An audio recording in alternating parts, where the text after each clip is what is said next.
ये रवीश कुमार क्या बोल रहे हो सुनो। खाने के मामले में पब्लिक बहुत खा रही है ना, इसको ज़रा सुनो तो तुमको पता चलेगा कि कैसा फूड की इंडस्ट्री भी चल रही है दुनिया में। ठीक है। नमस्कार, मैं Ravish Kumar. Chips, burger, French fries, cold drink लपक झपक कर खाने वालों, निगल जाने वालों को पता होना चाहिए कि फैक्ट्री में तैयार किया हुआ इस तरह का खाना आपके शरीर को भी खा रहा है। बच्चों से लेकर बड़ों में मोटापे का तेजी से विकास कर रहा है और हार्ट से जुड़ी बीमारियों का विस्तार हो रहा है।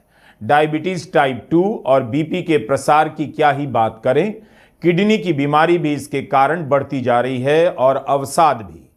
अल्ट्रा प्रोसेस्ड फूड के खतरों पर जब भी बात होती है, ऐसी चीजें बनाने वाली कंपनियां अपने पैसे के दम पर बहस की दिशा बदल देती हैं।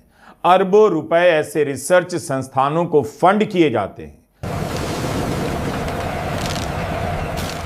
जो आपकी जहन में यह बात ठेल देते हैं कि इन चीजों के खाने से मोटापा या बीमारी नहीं आती, आपके कसरत नहीं करने से यह सब होता है। कसरत तो करना ही चाहिए, लेकिन इन चीजों के खाने से भी बीमारी होती है। उसका दोष आप इस पर नहीं डाल सकते कि आलसी जीवन की वजह से ये बीमारियां फैलती जा रही हैं। लांसेट की नई रिपोर्ट बताती है कि अल्ट्रा प्रोसेस्ड फूड के सेवन का संबंध अब कई बीमारियों से सीधा सीधा देखा जा सकता है। हम इस वीडियो में आपको डराना नहीं चाहते, जागरूकता फैलाना चाहते हैं, लेकिन वैसी जागरूकता नहीं जिसके नाम पर बिहार में जीविका दीदी को 10,000 रुपए दिए गए और बदले में जीविका दीदी महिला वोटरों को बूथ तक ले जाने में सक्रिय हो गई ताकि जिसने 10,000 दिए हैं उसे वोट मिल जाए। इसे भी जागरूकता का ही नाम दिया गया, लेकिन चुनाव को गोल कर दिया गया। हमारा मकसद जरा इसके उलट है। हम चाहते हैं कि अगर आप चिप्स, बर्गर, फ्रेंच फ्राइज जैसे अल्ट्रा प्रोसेस्ड फूड के पीछे भागे जा रहे हैं तो दुकान बाजार से लौट आइए और यह वीडियो देखिए। जैसे 10,000 रुपए से लोकतंत्र का हार्ट पंचर हो गया, तो बर्गर चिप्स खाते रहने से भी आपका हार्ट खराब हो सकता है। इन कंपनियों का प्रचार तंत्र इतना विशाल है कि उनके आकर्षण, ब्रांड एम्बेसडर की चमक के पीछे हम सबकी बातें कौन सुनेगा। इसी दिल्ली में हवा में जहर है, क्या राजनीतिक और सामाजिक चेतना पर कोई फर्क पड़ा? जबकि 10 साल से इस एक शहर में हवा में जहर को लेकर घनघोर बहस हो रही है। यही आत्मविश्वास कंपनियों का भी होता है कि ऐसी रिपोर्ट से कितनी भी गंभीर बातें आ जाएं, लोग अपने बच्चों को फास्ट फूड और अल्ट्रा प्रोसेस्ड फूड खिलाएंगे, खुद भी खाएंगे। लांसेट की रिपोर्ट में बताया गया है कि 2024 में अल्ट्रा प्रोसेस्ड फूड प्रोडक्ट बनाने वाली केवल 3 कंपनियों ने अपने विज्ञापन पर $13.2 बिलियन खर्च किए। भारतीय रुपए में यह राशि 1.25 लाख करोड़ से अधिक की होती है।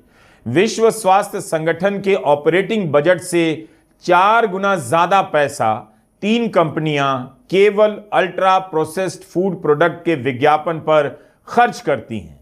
जैसे 10,000 के आगे लोकतंत्र की सेहत की बात बेमानी रह गई, उसी तरह 1.25 लाख करोड़ के विज्ञापन के आगे लोग के स्वास्थ्य की बात भी हवा में उड़ जाएगी। लेकिन इसके बाद भी यह तथ्य नहीं बदलेगा कि 10 रुपए का चिप्स जिस रफ्तार से स्वाद का सुख देता है, इसके खाने की आदत आपको बीमारियों का दुख भी दे सकता है। बड़े से बड़ा फिल्म स्टार 10 करोड़ 20 करोड़ लेकर इनके प्रोडक्ट का प्रचार करता है, जैसे 10,000 लेकर जीविका दीदियों ने बिहार में किया। इस उद्योग के पीछे एक नया उद्योग है जो दिन रात अलग अलग माध्यमों से आपको यही समझाने में लगा है कि इनके खाने पीने से कुछ नहीं होता। पैसे लेकर बकवास करने वाले इन इन्फ्लुएंसर की बातों को सुनकर लोग अपना उपवास तोड़ते हैं और अल्ट्रा प्रोसेस्ड फूड भकोसने लग जाते हैं। मेडिकल साइंस का एक विश्वविख्यात जर्नल है लांसेट। इसने अल्ट्रा प्रोसेस्ड फूड पर 3 शोध पेपर की एक सीरीज प्रकाशित की है। इस रिसर्च प्रोजेक्ट में दुनिया के 20 देशों की 44 यूनिवर्सिटियों के 40 से अधिक वैज्ञानिक और शोधकर्ता शामिल हुए हैं। ये वो लोग हैं जो अल्ट्रा प्रोसेस्ड फूड पर सालों से शोध कर रहे हैं। इन सभी का जो भी अनुभव रहा है उसे लेकर 3 रिसर्च पेपर तैयार किया गया। यानी कई तरह के प्रयोगों, अनुभवों का निचोड़ है इस पेपर में। हम इस वीडियो में उदाहरण के तौर पर बार बार चिप्स, बर्गर, फ्रेंच फ्राइज